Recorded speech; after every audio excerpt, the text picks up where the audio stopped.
प्रातः स्मरण। पूज्यपाद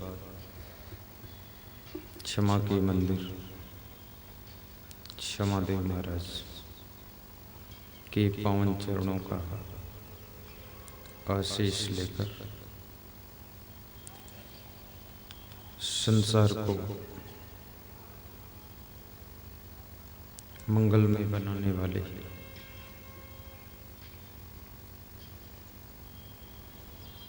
समस्त संत महात्मा, धर्म स्नेही बंधुओं, श्रद्धा मूर्ति माताओं बहनों,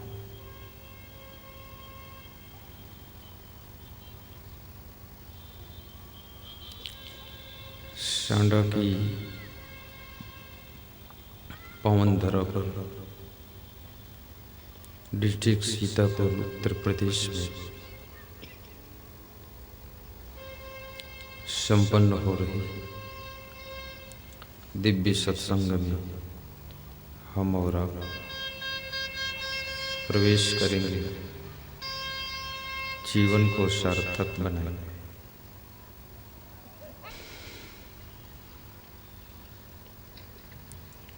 संसार में आने के बाद जब मनुष्य का जन्म होता है, जन्म के बाद जीवन की शुरुआत हो जाती है। जीवन में कभी सुख, कभी दुख, कभी प्रतिकूलता, कभी अनुकूलता, कभी खुशियां, कभी गम। इसी उथल पुथल में जिंदगी की लंबी कहानी बीत जाती है।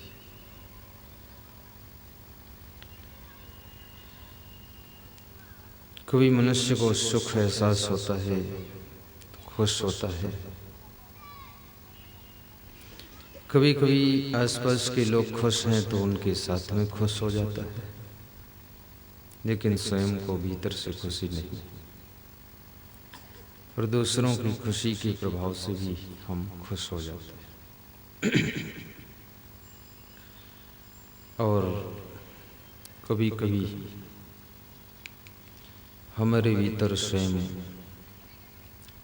अपार खुशियां पैदा होती हैं।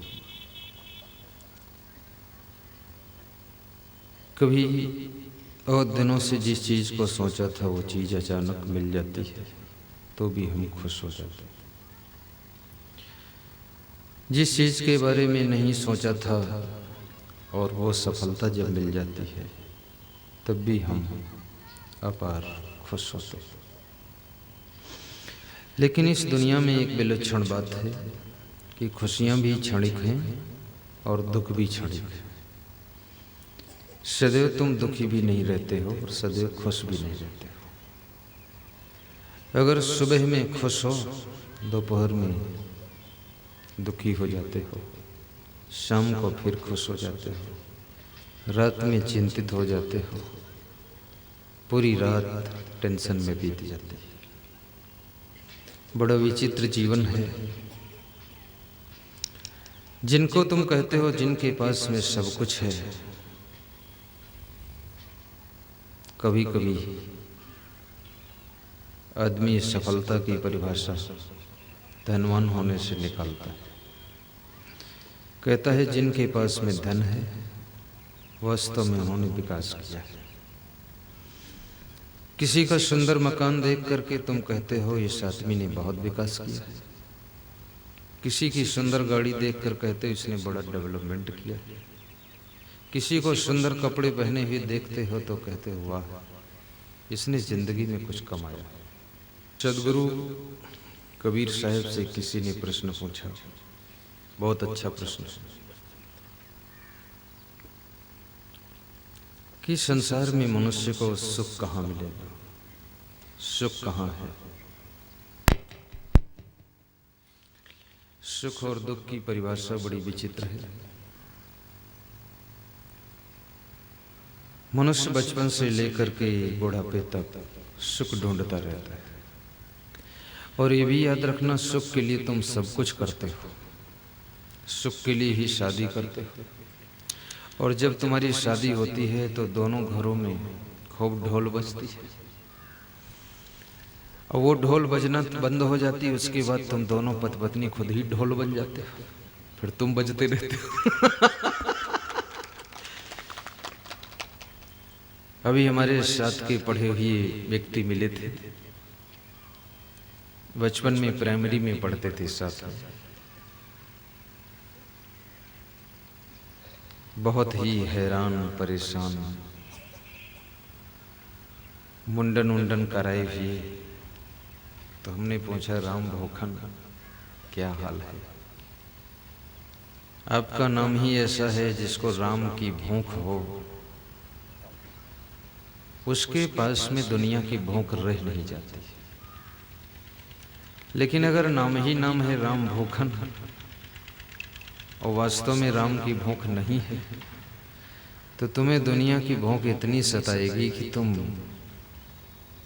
भूखमरी में शामिल हो जाओगे। फिर राम हट जाएगा, लोग भूखन ही पुकारेंगे कि भूखना कहाँ है। बोले भूखन ही रहेंगे, नहीं राम निकल गया और भूखन नहीं आना।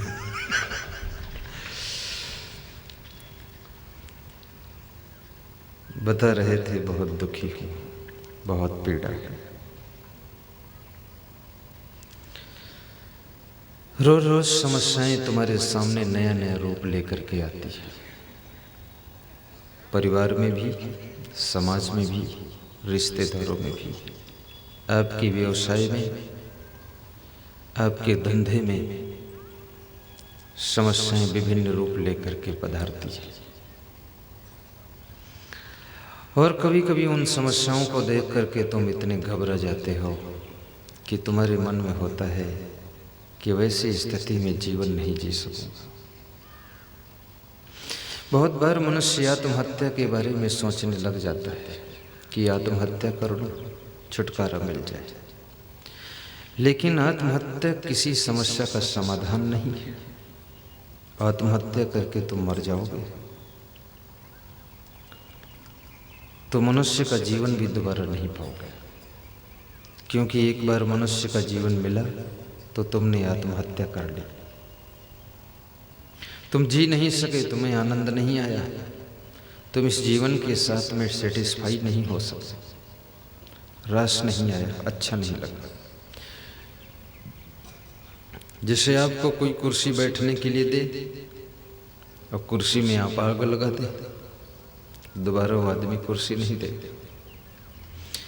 मनुष्य का शरीर आपको मिला और इस मनुष्य के शरीर में आप सेटिस्फाई नहीं हो सके, आपने आत्महत्या कर ली। और आत्महत्या करना बहादुरों का काम नहीं है, ये 1 नंबर के कायरों का काम है आत्महत्या करना। जो दुनिया में कुछ नहीं कर सकते वो आत्महत्या करते हैं। मरना वीरता नहीं है, जीना वीरता है। और जीने के लिए पैदा हुए हो, मौत तो अपने आप आ जाएगी। 100 साल की पूंजी तुमको मिली है, 50 साल की पूंजी मिली है, उस पूंजी को आप धीरे धीरे खर्च करो।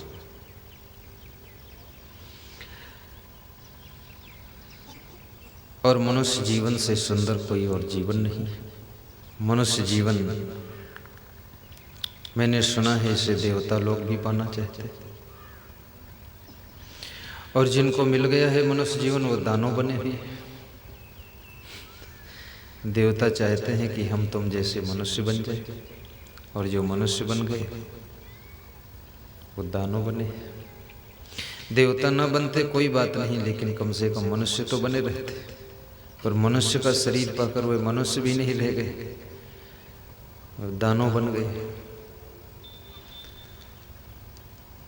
दंभो दर्पोभिमानश्च क्रोधः परुष्यमेव च अज्ञानम च अभिजातस्य पार्थ संपदम् आश्रय।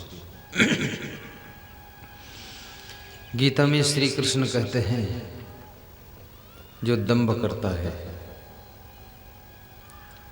वो राक्षस है। दंभाचरण, दिखावा, ढोंग। जैसे रावण ने बाहर से साधु की वेशभूषा बनाई थी और भीतर से भावना कुछ गलत थी और सीता जी को चुरा ले गए वो राक्षस। दंभो दर्पोभिमानश्च। मोहम्मद साहब का शरीर सुंदर था कि नहीं था ये मुझे पता नहीं, कबीर साहब का शरीर सुंदर था कि नहीं था मुझे पता नहीं, लेकिन इतना मैं जानता हूं कि उनका जीवन सुंदर था। उन्होंने अपने जीवन को सुंदर बनाया था। गुरु नानक देव ने, मोहम्मद साहब ने, कबीर साहब ने, राम और कृष्ण ने अपने जीवन को सुंदर बनाया था। मीराबाई और प्रहलाद ने, तो आज उनका नाम भी लिया जाता है और उनके बताए हुए रास्ते पर भी चला जाता है। तो आपका जीवन सुंदर हो। जैसे आपकी पत्नी है, शरीर से सुंदर है लेकिन भोजन बनाना नहीं जानती, उसको क्या करोगे? उससे अच्छा है प्लास्टिक की पत्नी ले आओ, घर में खड़ी कर दो। झाड़ू लगाना नहीं जानती, कपड़े रखना नहीं जानती, सामान सेटिंग करना नहीं जानती, तुम कहते चाय बना दो तो कहती तुम चाय लाकर पिला दो हमें, पास में होटल है वहां से ले आओ, घर में क्या झंझट करना है।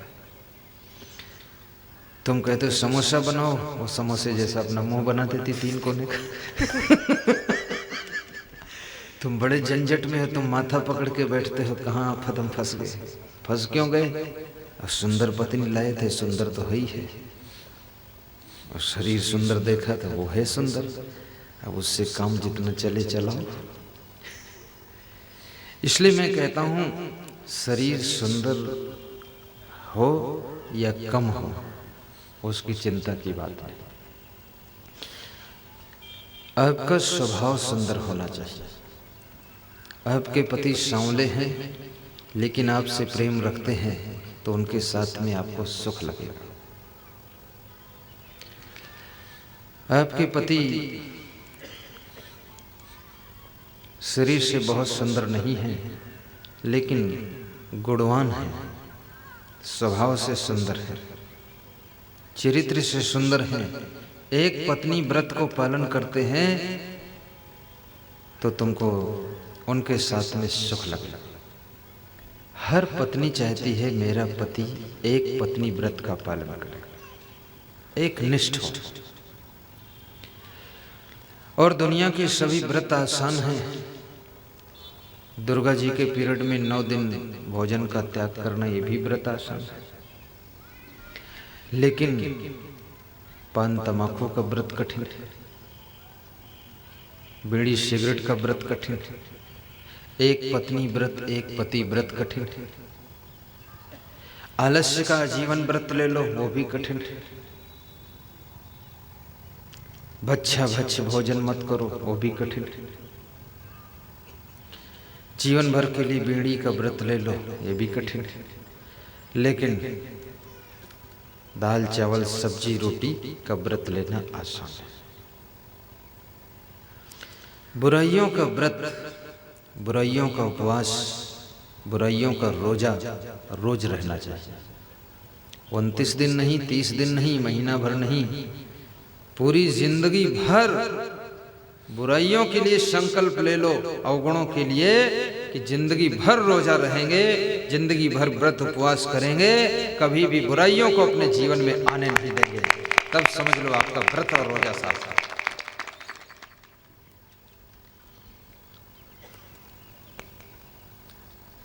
एक दिन के लिए, 2 दिन के लिए नहीं, पूरी जिंदगी भर के लिए आजीवन व्रत रहो।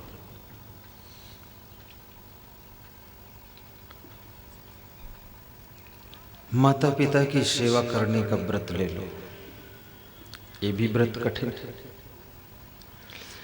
अभी मैं कभी कभी देखता हूँ महादेवा स्थान है यहाँ बाराबंकी में, जानते हैं आप लोग, बड़ा मशहूर है।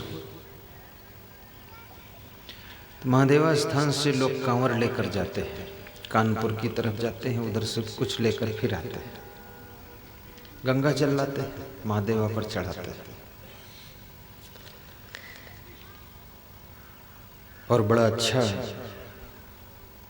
परिश्रम करना पड़ता है लोगों को,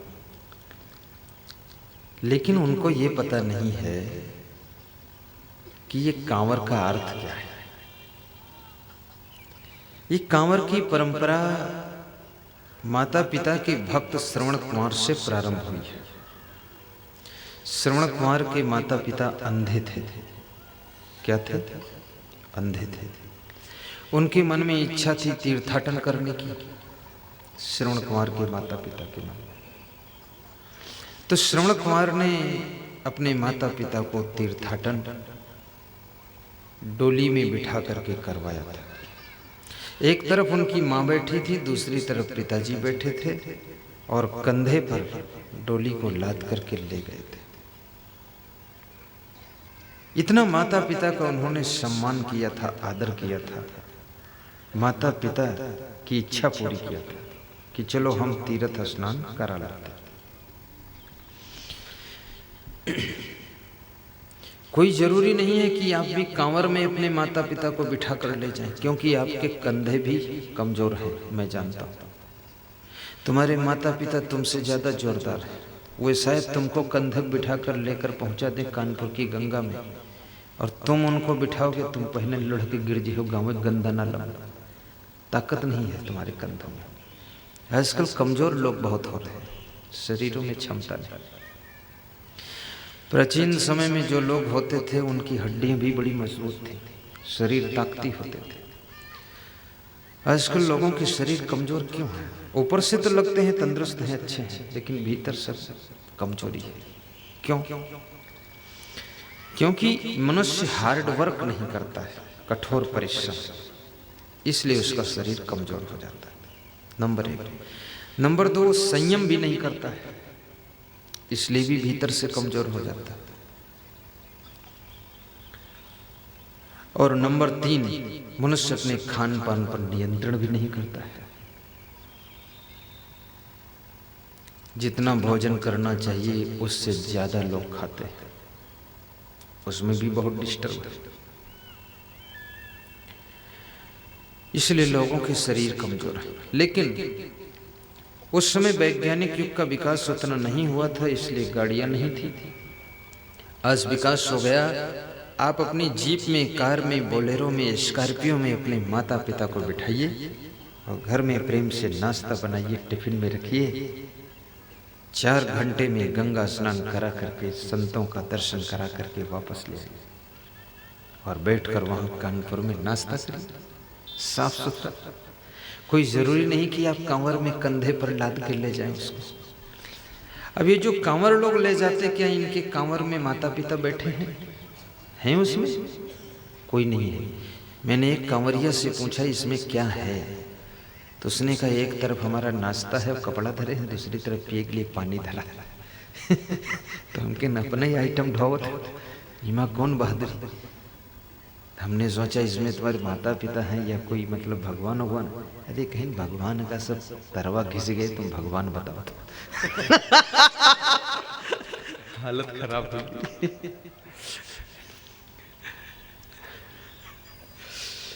तो हमने कहा मत ढो, बसे जाती उसमें बैठ लो, कहीं तो व्रत नहीं टूट जाएगा क्या? तो हम कहें चलो ठीक है, व्रत रही जाए तो टांगे टूट जाए, कुछ टूटी तो ही है। अगर घर में भी माता पिता का आप आदर करते हैं तो घर ही में प्रेम की गंगा है, स्नेह की जमुना है, सेवा की सरस्वती है आपके घर ही। ये गंगा जमुना सरस्वती कुछ अलग नहीं है। जिसके जीवन में प्रेम की गंगा बहती है उसके लिए कानपुर गंगा का घाट यही है। कानपुर यानी कान के पास है घाट। अपने कान से माता पिता की प्रेम से बात सुनो, जनो कानपुर आ गया। और क्या?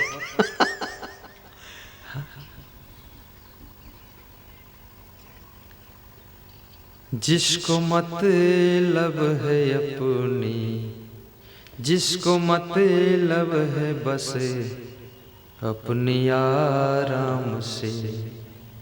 गाइए संतोष कुमार। जिसको मतलब है बसे अपनी आराम से। बोले कृष्ण।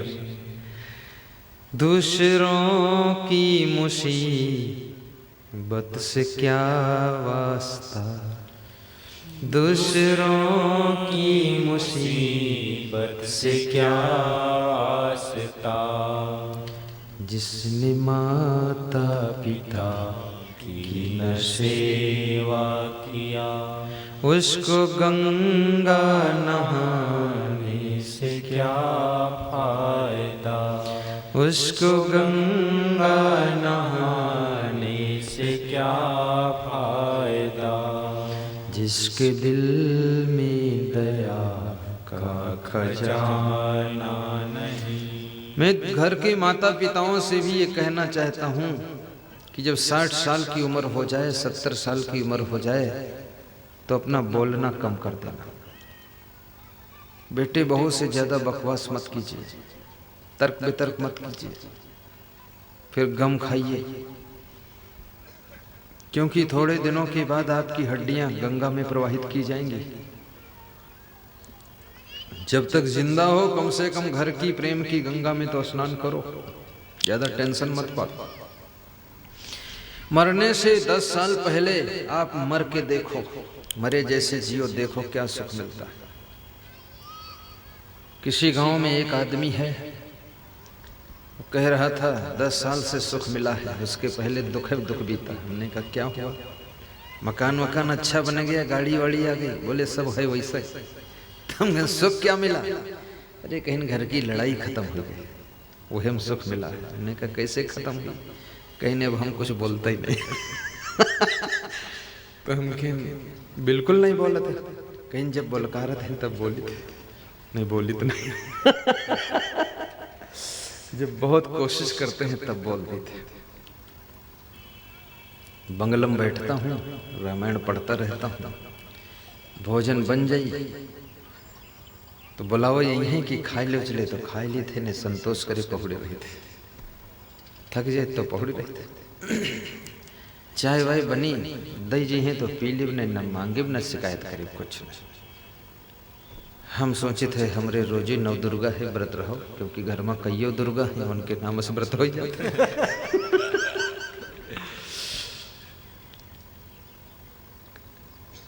तो बोले अब हमारा बहुत ख्याल करते हैं सब लोग। कहा थे उनका चाय दे, नहीं भूख नहीं मरी जी है, बैठ रही है कहीं वो न कहीं। कल हम मुस्कराए पी ली थे, हम कहना बजाय छुट्टी मिली जंजाल से। तो एक उम्र ऐसी आ जाए कि आप भी थोड़ा शांति में पहुंच जाओ। बहुत आफा काफा में जिंदगी मत जियो।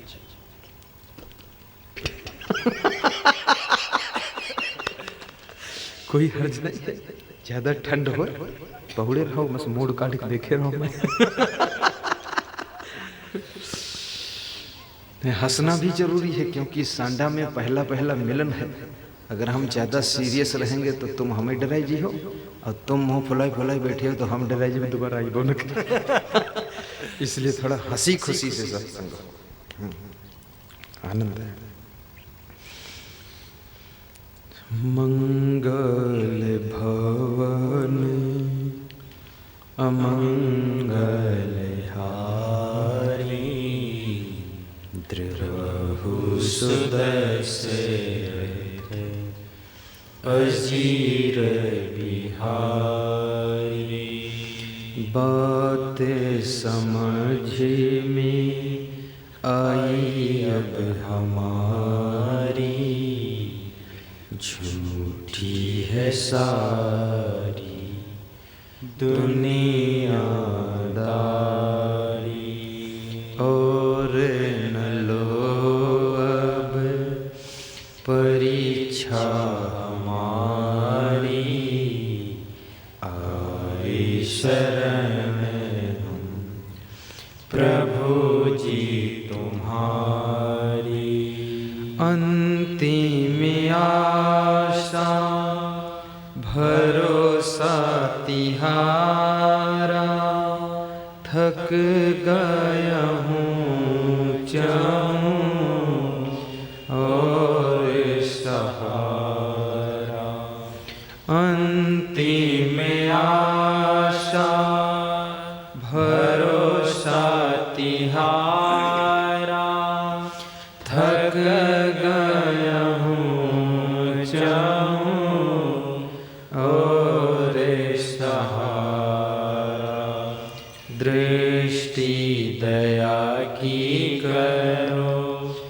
मंगलकारी आए शरण हम प्रभु जी तुम्हारी। बात समझ में आई अब हमारी झूठी है सारी दुनियादारी।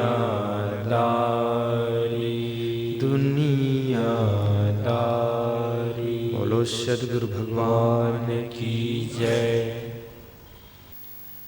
बड़ी मजे की बात यह है कि ये सत्संग तुलसीदास कहते हैं बड़ी मुश्किल से मिलता है, और मिलता है तो मनुष्य को सुनने का समय नहीं मिलता है, और यदि समय मिल गया तो उसका मन नहीं लगता है, और मन लग गया सुन भी लिया तो भूल जाता है। घर तक पहुंचे तब सफम सफाई, याद कुछ नहीं, थोड़ा सा भाव टिका है, बाकी सब भूल गए। और यदि याद भी रहा तो फिर वो मनन नहीं हो पाता,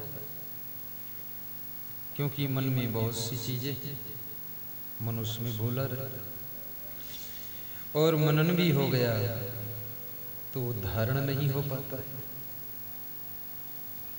क्योंकि जीवन दुनिया के बहुत से रंगों में रंगा, वो धारणा नहीं आती, और धारण हो भी गया तो उस पे हम अटल नहीं हो पाते, साल 2 साल बाद फिर डिस्टर्ब हो जाता है।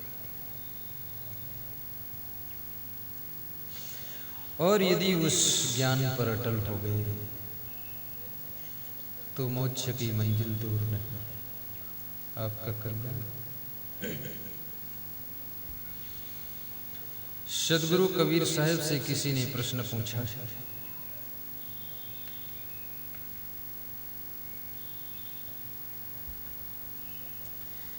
कि संसार में सुख है कि नहीं। बहुत अच्छा प्रश्न, ध्यान देना।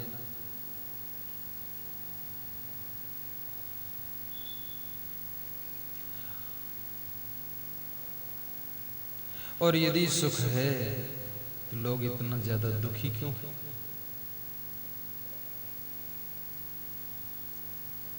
और दुख है तो दुख छूटने का उपाय क्या है?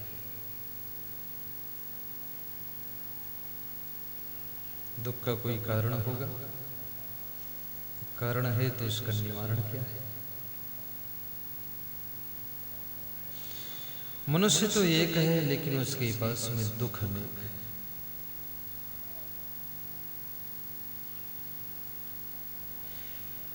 और यदि पूर्ण सुख हो जाए तो मनुष्य न तो सत्संग में जाएगा न मंदिर में जाएगा, फिर भगवान से कहेगा तुमको आना हो तो मेरे पास आओ, क्योंकि हम तो परफेक्ट हो चुके। इसलिए इस प्रकृति की ओर से लोगों को दुख मिलता है, क्योंकि दुख आपको जगाता है, दुख आपको धर्म की ओर ले जाता है। लेकिन दुख बहुत ज्यादा है तो थोड़ा कम होना चाहिए। कम कैसे?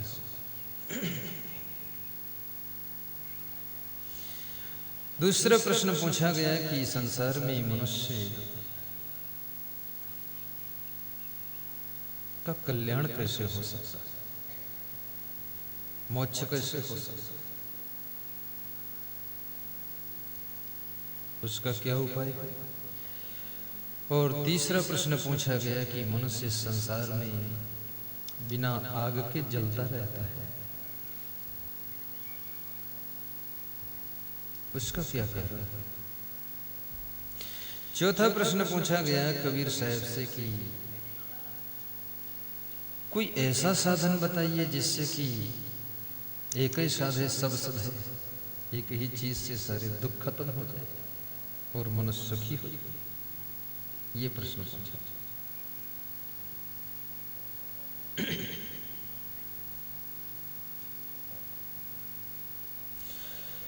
और अगला प्रश्न पूछा गया कि इस संसार में मनुष्य का जीवन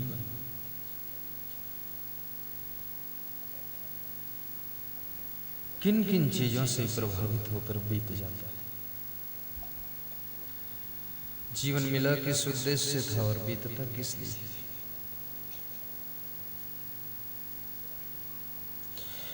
और अगला प्रश्न पूछा गया कि ये संसार किन चीजों में बंधा है। कबीर साहब एक बीजक में रमैनी का वर्णन करते हैं, उसमें सब जवाब आता है। पहला प्रश्न था संसार में सुख है कि नहीं, अगर सुख है तो लोग इतना दुखी क्यों हैं, और दुखी हैं तो दुख का कारण क्या है, अब कारण है तो उसका निवारण क्या है। कबीर साहब बता रहे थोड़ा प्रसन्न बैठना, बहुत गंभीर चेहरे मत बनना। आप ये मत समझना कोई बहुत अपन लोग सीरियस काम करने जाते हैं, सहज जीवन जीने जाते हैं। इसलिए सरल और प्रसन्न, और हम हंसे तो तुम भी हंस देना, हम कम हंसे तो भी हंस देना, क्योंकि मुझे सुनाना भी है तो हम हंसने में पड़ जाएंगे तो गड़बड़ हो। तुम हंसते रहोगे, सुनते रहोगे, हंसते हंसते यात्रा पूरी करना।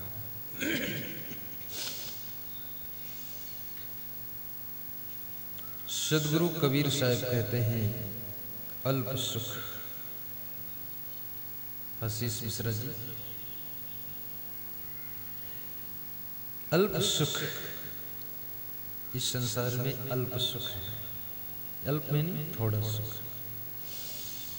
दुख आदि अंता, दुख आदि से लेकर के अंत तक है। दुख ज्यादा है, सुख थोड़ा। अल्प सुख दुख आदि अंता, मन भुलाने मैं गए मैं मनता। सुख बिसराए मोती कहाँ पावे, परिहरि साच झूठ निज धावे। अनल ज्योति डाहे एक संगा, नैने जस जरे पतंगा। करहु विचार जो सब दुख जाई, परिहरि झूठा के सगाई। लालच लागी जन्म सिराई, जरा मरण नियरायल आई। भरम का बांधाई जग, यही विधि आए जाए। मानुष जन्म नर पाए के, नर काहे को जहराए। भरम का बांधाई जग, यही विधि आए जाए। मानुष जन्म पाए के, नर काहे को जहरा। अल्प सुख दुख आदि अंता, मन भुलाने मैं गर मैं मनता। सुख बिसराए मुक्ति कहाँ पावे, परिहरि साच झूठ निज धावे। अनल ज्योति डाहे एक संगा, नैने जस जरे पतंगा। करहु विचार जो सब दुख जाए, परिहरि झूठा के रस गाए। लालच लागी जन्म सिराई, जरा मरण नियरायल आई। भरम का बांधाई जग, यही विधि आवे जाए। मानुष जन्म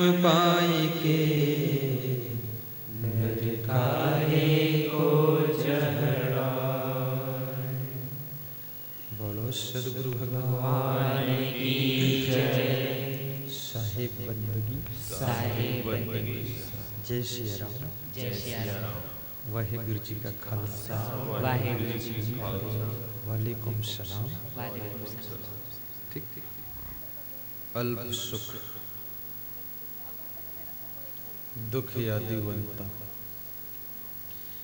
इस संसार में थोड़ा सा सुख है, लेकिन दुख आदि से लेकर के अंत तक है। और केवल गरीब दुखी हो ऐसा नहीं है, अमीर भी दुखी है। क्षमा मांगना बहुत बड़ी बात। परशुराम जी ने राम भगवान से परशुराम जी ने कभी किसी से क्षमा नहीं मांगा। बहुत अद्भुत संत थे परशुराम। परशुराम में ब्रह्मचारी का गुण बहुत था अच्छा। उनसे कोई पूछता था आपका परिचय क्या है, तो परशुराम जी कहते थे बाल ब्रह्मचारी। देखिए, बाल ब्रह्मचारी होना मुश्किल है, बीच में बहुत ब्रह्मचारी हो जाते हैं, बुढ़ापे में तो ज्यादा ब्रह्मचारी बनते हैं, लेकिन बाल ब्रह्मचारी ये विशेषता थी परशुराम जी की कि बाल ब्रह्मचारी, बाल ब्रह्मचारी। लेकिन वे अपना परिचय सच्चाई से देते थे कि अति कोही, अति क्रोधी आदमी हूं, परंतु बाल ब्रह्मचारी। बाल ब्रह्मचारी अति कोही, विश्व विदित क्षत्रिय कुलद्रोही, ऐसे परिचय देते थे। आपसे मैं परिचय पूछूं तो आप बता सकते हैं? आप में कोई कमी हो वो भी बता सकते? नहीं बता सकते। आप कहेंगे मेरा यहाँ पर मनोज किराना स्टोर है और मेरी दुकान 2 शटर की है और मेरा यहाँ पर बहुत नाम है और मैं यहाँ का जो है पार्षद हूँ, ये सब बताएंगे, लेकिन आप ये नहीं कहेंगे कि मैं बहुत क्रोधी हूँ। परशुराम जी ने सत्य बोला कि मैं क्रोधी हूँ और राम से क्षमा मांग लिया। परशुराम एक वैसे महात्मा हैं जिन्हें शस्त्र पर विश्वास है, शास्त्र पर कम विश्वास। और जनक एक ऐसे गृहस्थ हैं जिनको शास्त्र पर विश्वास है, शस्त्र पर कम विश्वास। गृहस्थाश्रम में रह करके जनक जी शास्त्र पर भरोसा करते हैं, शस्त्र पर कम भरोसा करते हैं, लेकिन परशुराम जी शस्त्र पर भरोसा करते। परशुराम कहते हैं अगर धर्म का विनाश होने वाला हो तो शास्त्र से काम न चल रहा हो, जरा शस्त्र को भी उठाने में संकोच मत करना। और जनक जी कहते हैं अगर गृहस्थाश्रम में शांति लाना हो तो शस्त्र तो है दूसरों से लड़ने के लिए, पर अपने घर में शांति के लिए तो शास्त्र लेकर ही चलना पड़ेगा, तभी घर में शांति आए। देखत बन सर सैल सुहाई, वाल्मीकि आश्रम प्रभु आए, राम दीख मुनि बासु सुहावन, सुंदर गिरि कानन जल पावन। आपका आश्रम सुंदर भी है और पावन भी है। क्यों? क्योंकि आपके आश्रम में कोई हिंसा नहीं हो रही है, इसलिए आपका आश्रम पावन। पशु पंछी सुख से रहते। आप घर सुंदर बनाइए, लेकिन आपके घर में गुरुदेव के चरण पड़े। आपका शरीर सुंदर हो, लेकिन आपके हृदय के अंदर कोई महान संत के आचरण पड़ जाए तो समझ लो आपका जीवन पावन हो गया, आपका घर सुहावन हो गया। ऐसा वैसा खाना पीना आपके मुंह से ना हो, ऐसा वैसा खाना पीना आपके घर में ना हो, तब समझ लो आप पावन है, सुहावन। आश्रम में कुछ चीजें अनिवार्य हैं। आश्रम का अर्थ होता है आ माने आइए और श्रम माने श्रम कीजिए। आइए और श्रम कीजिए यानी सेवा कीजिए। शरीर से सेवा का बड़ा महत्व है, शरीर से भी सेवा करना चाहिए, क्योंकि कुछ ऐसी सेवाएं हैं जो शरीर से ही करना पड़ता है। हमारे छत्तीसगढ़ के आश्रम में जब पहला कार्यक्रम था तो उसमें बहुत से मिनिस्टर आए, ऐसे तो हर कार्यक्रम में आते, तो मैंने उन मिनिस्टर से कहा कि तुम दाल परोसना, तुम चावल परोसना। तो मेरी तरफ देख के मुस्कुराने, बोले हम परोसे? तुमने कहा हाँ, 108 भक्तों को परोसो, उसके बाद खाना। तो वे परोस रहे थे, परोसने के बाद फिर भोजन ग्रहण किया, फिर मेरे पास आए, बोले आपकी आज्ञा पूरी कर दो। तो हमने कहा प्रतिवर्ष आना और सेवा भी करना। शरीर से सेवा करने से अहंकार का अंत हो जाता है, याद रखना। केवल आप धन से सेवा करें तो धन आपका पवित्र हो, लेकिन शरीर से भी सेवा, कहीं झाड़ू लगा दिया, कहीं बिछावन बिछा दिया, कहीं शांति व्यवस्था कर दिया, कहीं गेट बंद कर दिया, कहीं थोड़ा सा दरी बिछाया, व्यवस्था जहां डिस्टर्ब देखा हाथ लगा, शरीर से सेवा। शरीर कमजोर हो गया है तो मन में सेवा की भावना रखो, अपनी वाणी से दूसरों को सेवा के लिए प्रेरित करो। सेवा बहुत बड़ी चीज है, उन्नत का साधन सेवा है, जिससे ही आत्म शुद्ध होती। पर लोभी मोही अभिमानी सेवक पद पाना क्या जाए। पथिक जी बहुत बड़े संत हुए हैं, उन्होंने कहा है जो लोभी है वो सेवा नहीं कर सकता, क्योंकि सेवा में पैसा भी खर्च होता है। कहीं मोटरसाइकिल जाएगी तो पेट्रोल खर्च होगा, उसको दुख लगेगा कि मेरी मोटरसाइकिल का पेट्रोल फूक गया। कहीं सेवा में अभिमान को भी गलाना पड़ता है। ये सेवा बहुत बड़ी चीज है। हनुमान जी ने राम की सेवा किया, जगह जगह हनुमान जी के मंदिर बन गए। हनुमान जी बंदर है, लेकिन उनके कितने मंदिर हैं, सोचो। सेवा का फल है। लक्ष्मण ने राम की सेवा किया तो राम के साथ में लक्ष्मण की भी मूर्ति खड़ी। भाई की सेवा करना सीखना है तो लक्ष्मण से सीखो, भाई से प्रेम करना सीखना है तो भरत से सीखो, भाई के लिए त्याग करना सीखना है तो राम से सीखो, पिता की आज्ञा का पालन करना सीखना है तो राम से सीखो, एक पत्नी व्रत सीखना है तो राम से सीखो, और दूसरे पुरुष में आकर्षित होकर के नाक कान कटाना सीखना है तो सुपर्णखा से सीखो, घर घर में आग लगाना सीखना है तो मंथरा से सीखो, दिन रात सोना सीखना है तो कुंभकर्ण से सीखो, अहंकार में गर्जना सीखना है तो मेघनाद से सीखो, और पत्नी के समझाने से भी नहीं समझना है, बर्बाद होना सीखना है तो रावण से सीखो। ये रामायण तो शिक्षा शास्त्र है, इसमें सीखना ही सीखना है।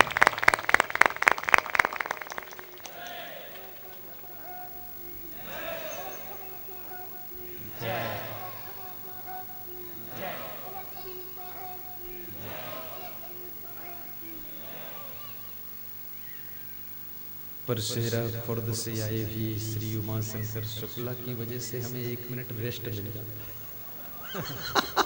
इतना तो फायदा है। आपको बुरा तो नहीं लगता है? आप भी खुश रहते हैं? बस ठीक। आश्रम में नंबर 1 आने वाले को आश्रय मिले, और नंबर 2 आहार भी मिले, कुछ रोटी खाने को मिले। ऐसा नहीं कि वहां आश्रम में आपको कोई रसगुल्ला ही मिले, खिचड़ी भी मिले तो भी ठीक है, कोई बात नहीं, प्रसाद है, कोई भोजन थोड़े। अभी कितने महात्माओं का नाम है खिचड़ी वाले बाबा, रोटी बाबा, खिचड़ी बाबा, उनके यहाँ खिचड़ी ही मिलती है।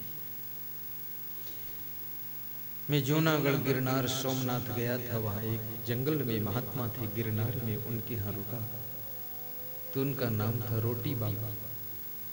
तो एक टुकड़ा बाजरे की रोटी का दिया और थोड़ी चटनी, बोली रोटी का प्रसाद, बड़ा स्वादिष्ट लगा। हमारे साथ में दूसरा संत था, बोला कि थोड़ा और मिल जाए तो ठीक है। हमने कहा मैं तो नहीं कहूंगा, क्योंकि इज्जत का भी सवाल है, प्रसाद है और मांगना ठीक नहीं। क्योंकि हम डबल ले लेंगे या ट्रिपल ले लेंगे तो और भक्त आएंगे तो कहीं कुछ चुप गए तो, इसलिए नहीं, थोड़ा प्रसाद तो प्रसाद, प्रसादे सर्व दुखानाम, ये प्रसाद सब दुखों को मिटाता है।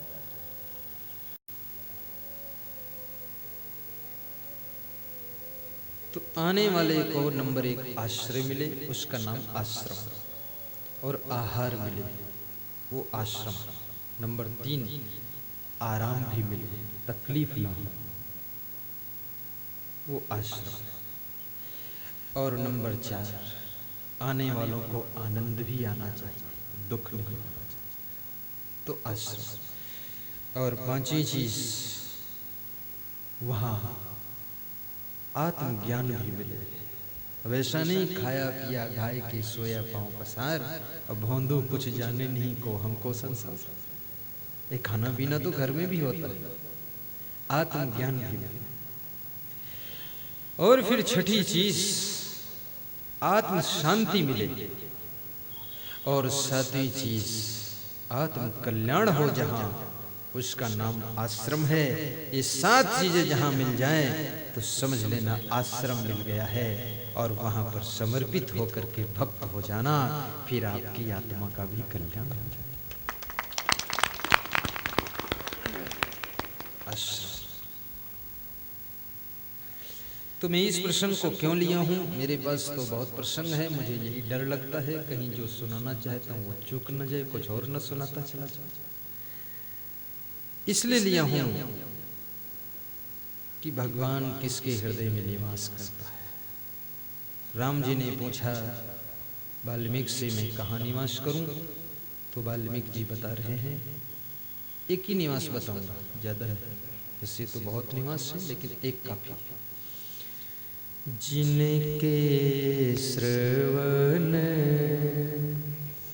समुद्र समाना,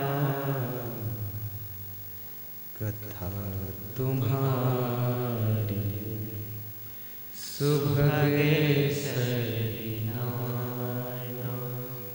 भरहि निरंतर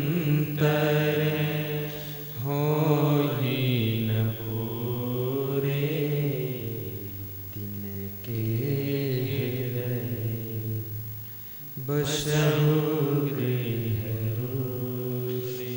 जिनके श्रवण समुद्र के समान है, और तुम्हारी कथा, तुम्हारा प्रवचन, तुम्हारा ज्ञान सरिता के समान है।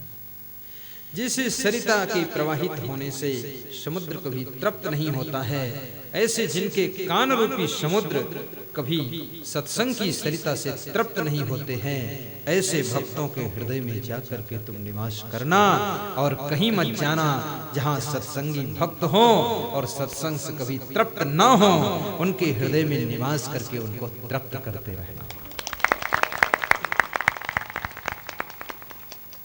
जो सत्संग से तृप्त हो जाए वहां नहीं, सत्संग की भूख रहे। जैसे कल आप लोग कह रहे थे ना, और सुनाइए और सुनाइए और सुनाइए, बस ऐसा होना चाहिए। ऐसा नहीं कि बंद कीजिए बंद कीजिए बंद कीजिए। आपकी तरफ से समुद्र कभी नहीं कहता है सरिता से कि अब रहने दो, पूरा हो गया।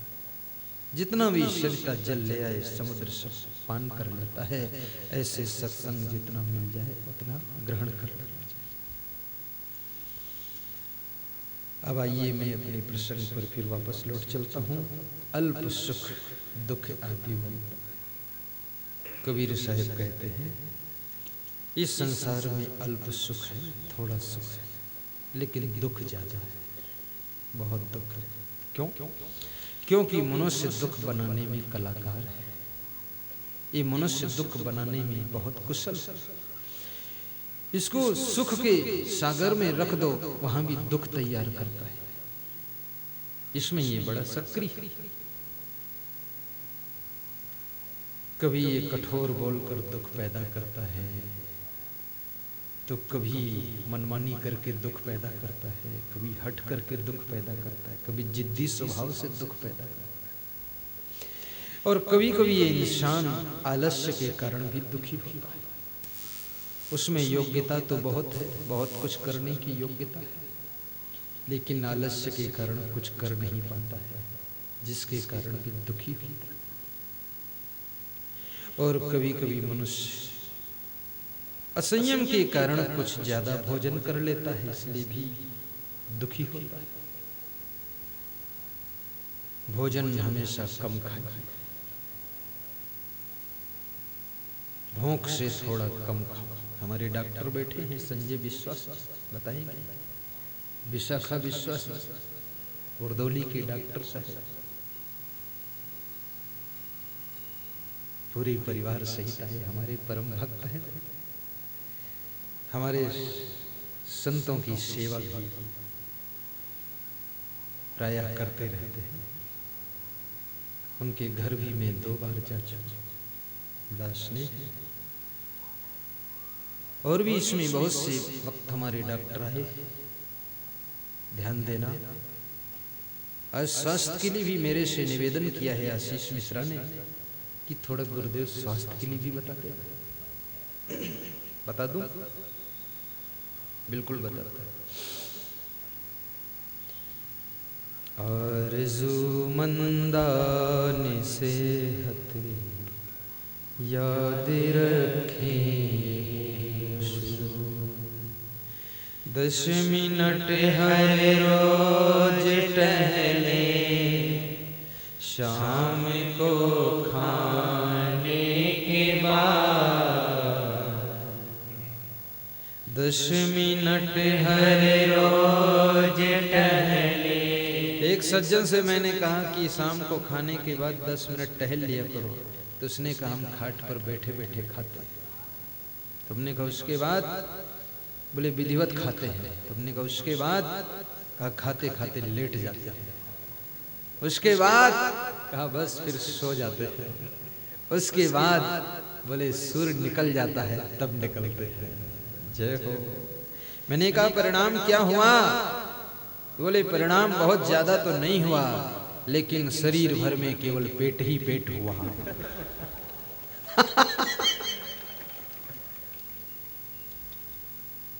बहुत ज्यादा खा लिया। जितनी एनर्जी खर्च करते हो थोड़ा भोजन उतना ही, और 10 मिनट शाम को। और जिनका स्वास्थ्य अच्छा ना रहता हो, लेकिन सभी लोग ऐसा मत करना, नहीं मैं तंग हो जाऊंगा, बता देता हूं। पर कुछ लोग तो यहाँ मेरे से फूल ले जाना, फूल को एक छोटे से लिफाफे में रख लेना, उस पर 5 बार लिखना सद्गुरुदेवाय नमः, श्री सद्गुरुदेवाय नमः। उसको लिफाफे में रखकर जेब में रख करके सुबह अपनी छत पर या द्वार पर 7 परिक्रमा करना, इधर से उधर। दूसरे दिन 9, फिर 11, फिर 21, फिर 31, फिर 51 तक करना।